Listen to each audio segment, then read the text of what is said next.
Singkat saya ngomong ya, cerita yang kemarin ya. Kalau saya ceritain bisa nginep bapak di sini. Singkatnya apa? Beb, nanti pintu masuk ono beb, gerak-gerak depan 15 menit hancur deh.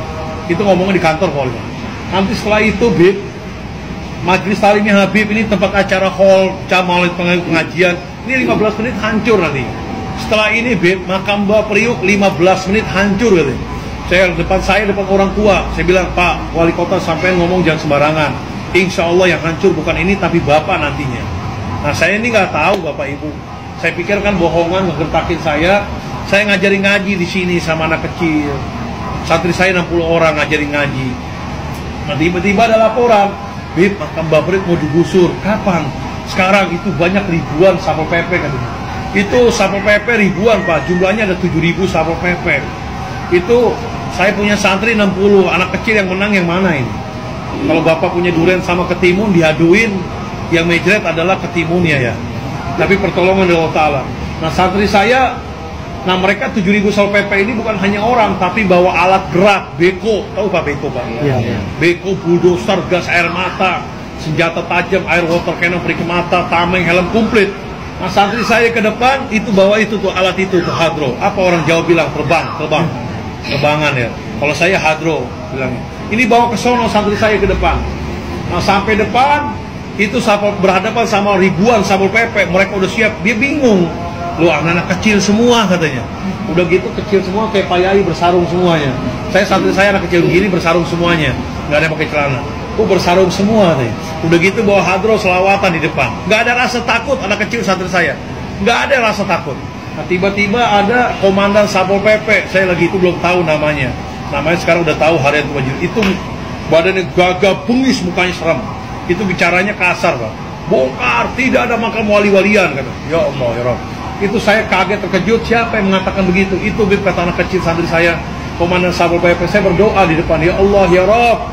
Itu orang mengatakan begitu, ya Allah ya Rabb, berkat sir karomah Mbak Priuk. Itu biar kena ajab ya Allah ya Rabb. Itu begitu saya doa ngaminin anak kecil, itu jatuh Pak. Itu jatuh nggak bangun-bangun. Saya lihatin nggak bangun-bangun. Digotong sama pasukan Satpol PP, digotong, dibawa kemana saya nggak tahu, di ambulan. Itu saya berdoa lagi, ya Allah ya Rabb, jangan dikasih bahaya tuh orang. Jangan dikasih sehat, jangan dikasih sembuh, dan jangan dikasih mati dulu ya Allah ya Rabb.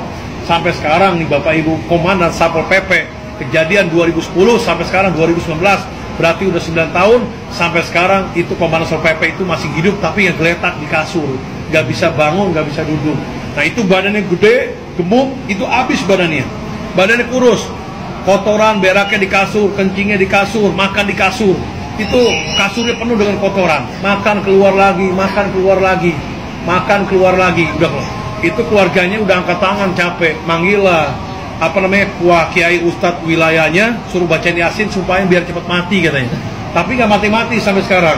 Panggil dokter, suntik mati. Yang keberapa bulan disuntik mati, nggak mati-mati.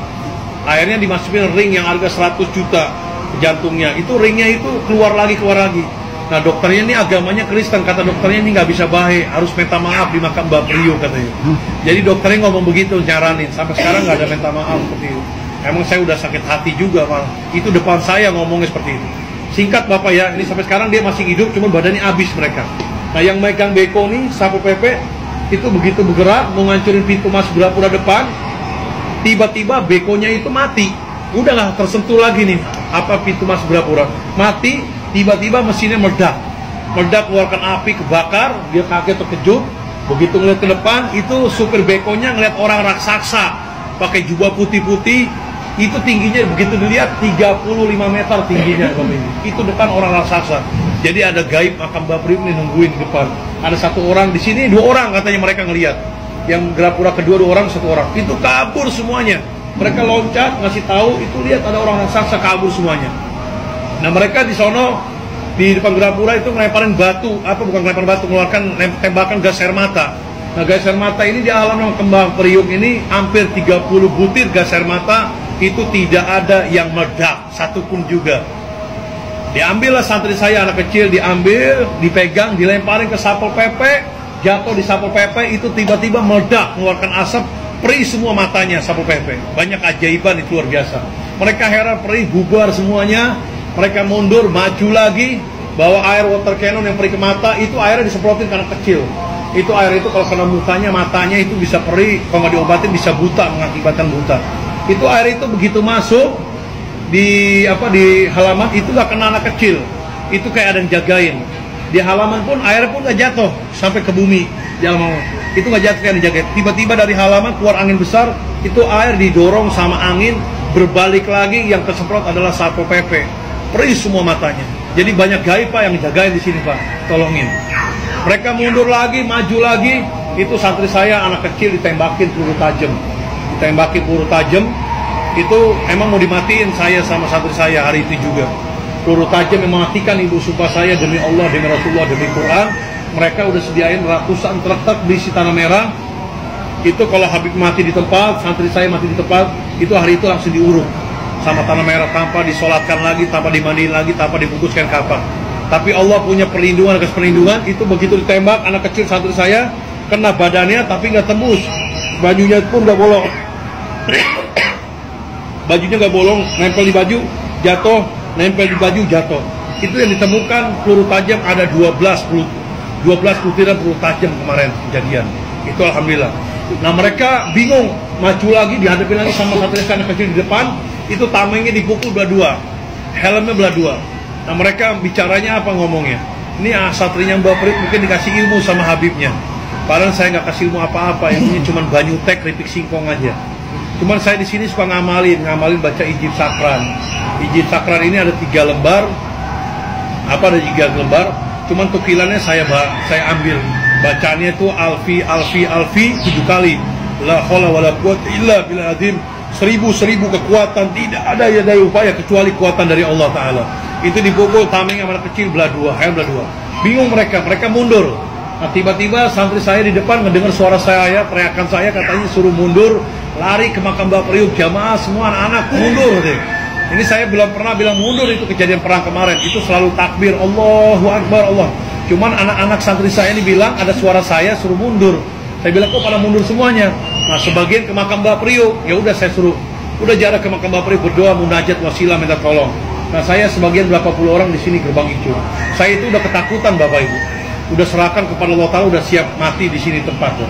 Itu berdoa terus, saya jalan terus, ya Allah ya Rabb, berkat Sir Karomah Mbak Priuk, mudah-mudahan nih makam dijaga, jamaah dijaga. Nah rupanya mereka ribuan masuk Bapak, tapi nggak masuk kemari Pak, nggak masuk kemari. Ini dari Gerapura kedua ini 30 meter ke depan, itu begitu masuk stop, dia lari lagi sekecil-kecilnya keluar. Dia ngelihat katanya ada pasukan berkuda pakai jubah putih yang keluar dari makam Mbak Priuk, itu yang kecil. Itu ada pasukan berkuda, mereka lihat. Itu kabur keluar, saya lihat kok kabur semuanya. Jadi gaib ini yang lawan yang gaib. Itu mereka keluar semuanya. Nah begitu saya lihat ke anak kecil yang santri saya ke makam, itu di teras nggak ada yang berdoa. Itu pada geletak semua di kasur, katanya kayak dihipnotis. Saya giniin tangannya jatuh lagi, tuh begini semuanya. Pada lemes katanya anak kecil, lemesnya katanya kayak dihipnotis. Katanya dilihat sama anak kecil pada ngomong semua, Bib, saya ngelihat kok banyak orang ribuan pakai jubah putih di makam ini, penuh katanya. Jadi mungkin suruh istirahat dulu, biar gaibnya keluar semuanya. Nah mereka lihat gaib tuh Pak, ngeliat pasukan berkuda ke jubah putih keluar. Begitu lari keluar, mereka ngeliatin ke atas, tiba-tiba makam Mbak Priuk ini mengeluarkan sinar berwarna emas bara. Itu sinarnya kejadian kemarin 2010 kemarin. Nah ini sinar gaib kelihatan dengan mata. Ribuan ribuan Satpol PP, Polres yang agama Kristen pun ngelihat di depan sini. Saya pun ngelihat, jamaah semua ngelihat. Ini dipoto sama santri saya anak kecil. Itu sampai ke langit sinarnya berwarna emas. Sampai ke langit muncul ribuan burung di sinar itu. Ribuan burung itu ngedeketin mobil Satpol PP, tiba-tiba burungnya itu ngelemparin batu dari atas. Mereka ngelihat kok ada burung ngelemparin batu aneh seperti burung ababil. Nah, burungnya itu udah ngelemparin batu, itu turun ke bawah, terus hilang semuanya. Itu mobil kendaraan Satpol PP dari depan Gerapura sama mobil Brimob sampai ke jalan raya, kurang lebih hampir 300 kendaraan meledak semua, kebakar, tidak ada yang tersisa. Mobil water cannon, mobil beko kebakar semuanya. Nah ini Satpol PP yang ribuan berantakan semuanya dan banyak mati di tempat di situ yang kebakar badannya. Itu berantakan, mereka menyelamatkan diri keluar. Begitu keluar ke jalan raya itu ngelihat ribuan, ratusan ribu umat Nabi Muhammad penuh berbonjong-bonjong mau bela makam Mbak Priuk, nggak tahu datang dari mana, saya nggak tahu. Itu penuh. Kalau saya anak kecil semua di sini. Mereka masuk keluar ngeri, takutan masuk ke dalam. Begitu ke dalam itu harus